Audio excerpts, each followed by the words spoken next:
વાસ્તવમાં એક દહેશત છે કે કોર્પોરેશનના આવવાને કારણે કે ટેક્સમાં ખૂબ વધારો થઈ જશે. તો હું આ તબક્કે એ પણ આશ્વાસન આપવા માંગીશ કે હાલ અમારા કોર્પોરેશને નક્કી કર્યું છે કે જ્યાં સુધી આપ લોકોને સારી સુવિધા ના આપીએ એટલે મિનિમમ 2-3 વર્ષ અમે કોઈ નવો ટેક્સ નાખવાના નથી. જે આપનો જે તે વખતે જે ગ્રામ પંચાયત વખતે જે આપનો એપ્લિકેબલ વેરો હતો માત્ર એ જ લેવાના છીએ, કોઈ વેરો વધારવાના નથી. અને नमस्कार दोस्तों, आप देख रहे हैं सालासर न्यूज और मैं हूं विनय प्रजापति। इस वक्त हम उपस्थित हैं झीरी विस्तार एरिया में। हमारे साथ में सर हैं, तो जैसे कि आप लगातार देख रहे होंगे कि देश के अंदर। नमस्कार दोस्तों, आप देख रहे हैं सालासर न्यूज और मैं हूं विनय प्रजापति। आज हमारे साथ में एक ऐसी शख्सियत मौजूद है जो कहीं ना कहीं वापी के विकास को लेकर चर्चा करेंगे और कहीं ना कहीं इसके ऊपर काम भी करेंगे। तो बहुत बहुत स्वागत है सर का। अश्विनी पाठक जी जो डिप्टी कमिश्नर है यहाँ पे वापी में, और अभी हाल ही में इनकी नियुक्ति हुई, और जिस तरीके से वापी के चारों तरफ आप देख रहे हो कहीं ना कहीं काम काफी तेजी से चल रहा है। तो आज हम बात करेंगे अपने चैनल के माध्यम से और दर्शकों तक भी वो जानकारी पहुंचाएंगे कि आखिरकार वापी में क्या क्या काम होने वाले हैं, किस तरीके से वापी का विकास होने वाला है और क्या क्या काम होने वाले हैं। बहुत बहुत स्वागत है सर आपका हमारे चैनल में। सर, जिस तरीके से देखा जा रहा है कि वापी के अंदर हर जगह एक किसी न किसी काम को लेकर मतलब विकास किया जा रहा है, जैसे सड़कों का हो गया या फिर पानी को लेके हो गया। तो क्या प्लानिंग है, किस तरीके से क्या काम होगा आगे वापी की जनता के लिए? पहले तो मैं आपके माध्यम से वापी महानगर पालिका की जनता को तहे दिल से बधाई देना चाहूंगा, क्योंकि अब आप सब नागरिक कॉरपोरेशन में आ गए हैं। कॉरपोरेशन होने से बजट भी बढ़ता है और विकास कामों को गति तेज होती है। એટલે હવે જે અમારું પ્લાનિંગ છે એ જે નવા ગામો સમાવેશ થયા છે કોર્પોરેશન એરિયામાં, એની પ્રાયોરિટીમાં જે એના પાણીના નાના મોટા પ્રશ્નો છે, ડિસ્ટ્રીબ્યુશન લાઇનના પ્રશ્નો છે, એને અમે પ્રાયોરિટી એને પ્રાથમિકતા આપવાના છીએ.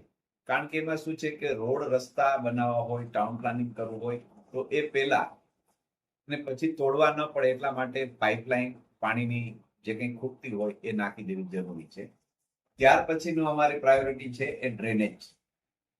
તો પાણીના કામો તો અમે એકદમ સ્ટાર્ટ કરી જ દીધા છે અને એક કામ કે એકદમ જ લોકોની જરૂરિયાત છે. અને જે ડ્રેનેજના પ્રોજેક્ટો છે, જે આ નવા સમાવિષ્ટ ગામો છે એમાં ડ્રેનેજ બિલકુલ નથી.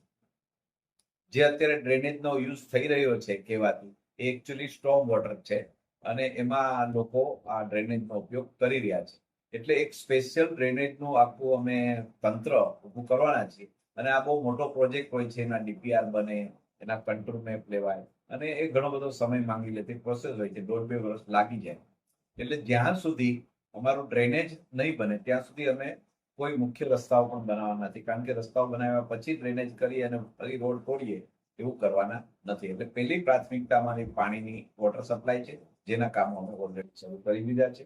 અત્યારે લોકોને જે પહેલા ગ્રામ પંચાયત વિસ્તારમાં હતા જે ગામો, એમને માત્ર એક સમય પાણી મળતું હતું. આજે અમે 2 ટાઈમ પાણીનો સપ્લાય ચાલુ કરી દીધો છે અને અમારા માનનીય કમિશનર સાહેબ પાણી પુરવઠા બોર્ડ સાથે વારંવાર આમ તો દર અઠવાડિયે આનો રિવ્યુ કરી અને મેક્સિમમ દમણ ગંગાનું પાણી અમે પમ્પિંગ કરી અને અહીંયા લાવીએ અને લોકોને વધુ સારા પ્રેશરથી વધુ પાણીનો જથ્થો નિયમસર મળે એના માટેના પણ અમારા પ્રયાસો ચાલુ છે. સાથે સાથે અમે ડોર ટુ ડોર કલેક્શનનું એક્સપાન્શન કરી દીધું છે. એટલે લોકોના ઘરે ઘરેથી કચરો ઉઘરાવવા માટે અમે વાહનો વધારી દીધા છે, મેનપાવર વધારી દીધો છે અને 1 કે 2 વીકમાં અમે સફાઈના માણસો પણ વધારવાના છીએ. એટલે અત્યારે જે સફાઈ થઈ રહી છે એ સારી થઈ રહી છે, પણ એમાં પણ વધુ સારો સુધાર તાત્કાલિક અમે લાવવાના છે. આમ અમારું જુદા જુદા પ્રકારનું લોંગ ટર્મ અને શોર્ટ ટર્મ પ્લાનિંગ છે અને આપના માધ્યમથી લોકોને હું એક બીજી અમારી યોજનાની પણ અપીલ કરીશ, જે છે અમારી લોક ભાગીદારીની યોજના. જે પ્રાઇવેટ સોસાયટીઓ કે વિસ્તારો છે કે જ્યાં સરકારની ગ્રાન્ટ પૂરેપૂરી વાપરી અને અમે વિકાસ કામો કરી નથી શકતા, એવી સોસાયટીઓ જો પોતે ઈચ્છે તો પોતાની સોસાયટી એરિયામાં ડ્રેનેજના કામો, વોટર સપ્લાયના કામો, સ્ટ્રીટ લાઇટના કામો, કોમન પ્લોટને ડેવલપ કરવાના કામો અને પેવર બ્લોકના કામો, આવા જો કોઈ કામો એ કરવા માંગતી હોય તો અમારી લોક ભાગીદારી યોજના છે, જેમાં અમે કોર્પોરેશન એટલે કે સરકાર 70% હિસ્સો આપશે અને 30% જ માત્ર છે એ લોકોએ એમાં હિસ્સો આપવાનો છે અને આ 30% પણ પૈકી 10% અમારું કોર્પોરેશન આપશે. એટલે હવે ફક્ત વિષય રહ્યો 20%. 20%માં જો આટલી સરસ સુવિધા મળતી હોય તો લોકોએ, અને ખાસ કરીને સોસાયટીના પ્રમુખોને મારી વિનંતી છે કે આપ ઝડપથી આગળ આવો, અમને પ્રપોઝલ આપો, અમે તમારી પ્રપોઝલ ગાંધીનગર મોકલી અને બનતી ત્વરાએ તમને મંજૂરી મળે અને આ યોજનાના લાભથી તમે તમારી સોસાયટીનો ઇન્ફ્રાસ્ટ્રક્ચર ખૂબ સારી રીતે ડેવલપ કરો એવી અપેક્ષા છે. સૂચના જે તમે કીધું કે આની સૂચના જે નોર્મલ લોકો છે આ લોકો પાસે કેવી રીતે પહોંચશે? એટલે કેવા લોકો? એ અમે પેમ્પલેટો બનાવ્યા છે, અમારી વેબસાઇટ પર પણ આ બધું મૂક્યું છે. અમારી આપ જેવા જે પ્રિન્ટ મીડિયાના મિત્રો છે એમને પણ અમે જણાવીએ છીએ કે લોકો સુધી આ યોજના પહોંચાડો અને મહત્તમ લાભ લોકો લે એવું કંઈક કરો.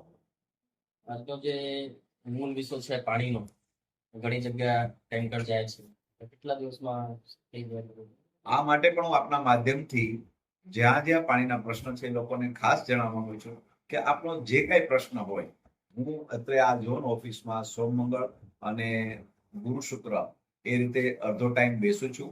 આપ મને મળો, જણાવો અને તમારા પ્રશ્નો જલ્દીમાં જલ્દી અમે સોલ્વ કરીશું. બીજું, જો આપને અમે અમારી રીતે તો બધી વોટર સપ્લાય સિસ્ટમ સ્ટ્રેન્થન કરવાના છીએ, પણ એની ગ્રાન્ટ આવે, એની મંજૂરીઓ, જે ફોર્માલિટીમાં થોડો સમય જાય છે, આ સમય બચાવવો હોય તો પણ મારે લોકોને અપીલ છે કે આમાં પણ એક જનભાગીદારી યોજના લાવ્યા છીએ. કોઈ સોસાયટી પોતાની રીતે અમારી જે મેઇન લાઈન સાથે જોડાણ કરી અને પાણીનો જથ્થો લેવા માંગતી હોય તો અમે અહીંથી ડિઝાઇન અને એસ્ટિમેટ આપીએ છીએ. એ રીતે લોકો જાતે પોતાની લાઈન જોડાણ કરી શકે છે અને અમે એ માટે મંજૂરી આપવા તત્પર છીએ. તો જે સોસાયટીમાં ટેન્કરો આવે છે અને મહત્તમ ખર્ચ કરી જાય એ લોકોને મારી ખાસ અપીલ છે કે આપ એકવાર અમારી ઝોન ઓફિસની મુલાકાત લો અને તમારા પ્રશ્નો આપણે ઝડપથી કેવી રીતે સોલ્વ કરી શકીએ એ સાથે બેસી અમે ચર્ચા.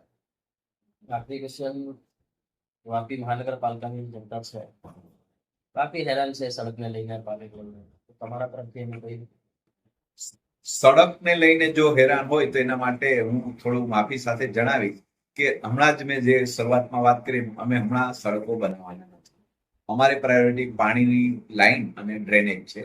અત્યારે જે રસ્તાઓ છે સારા એ યુઝ કરી શકે છે, પણ અમે એનું થોડું રિકાર્પેટિંગ ચોક્કસ કરીશું, રસ્તાઓને મોટરેબલ કરીશું, પણ નવા બનાવવાના નથી. એ માટે હું લોકોનો સહકાર માંગીશ અને 1-2 વર્ષ એના માટે અમને આપે કે જેથી બધું જ ઇન્ફ્રાસ્ટ્રક્ચર થઈ જાય, પછી રોડ રસ્તાઓ પણ સરસ બનાવી આપીશું.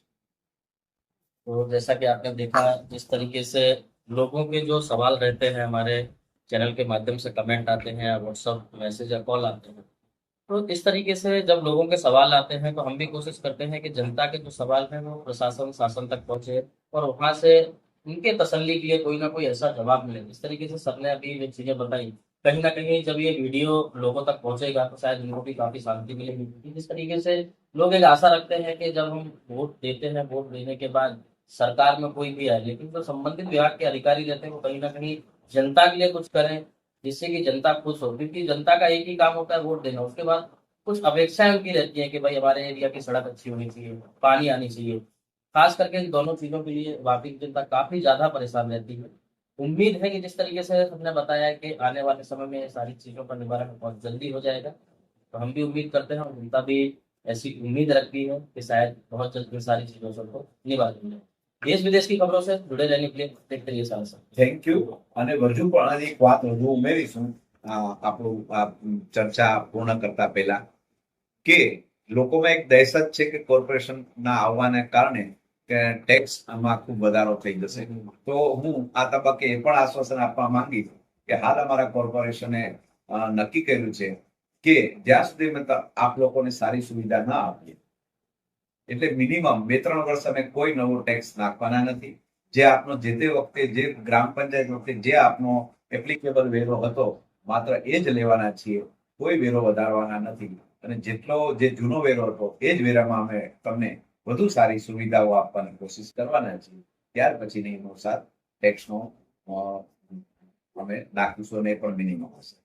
बहुत बहुत धन्यवाद। जैसे आप लगातार देख ही रहे होंगे कि जब से वापी महानगर पालिका बना तो कहीं ना कहीं कुछ पॉलिटिशियन या कुछ समाज के ऐसे लोग जो आसपास के गांव के एरिया जो वापी महानगर पालिका में लिए गए हैं उनको भड़काने की कोशिश की गई, काफी रैलियां भी निकाली गई रास्ते भी जाम किए गए या किसी एरिया में एक सभा भी की गई और लोगों की शिकायत भी ऐसी थी कि टैक्स बढ़ जाएगा, हमको डबल ट्रिपल टैक्स भरना पड़ेगा।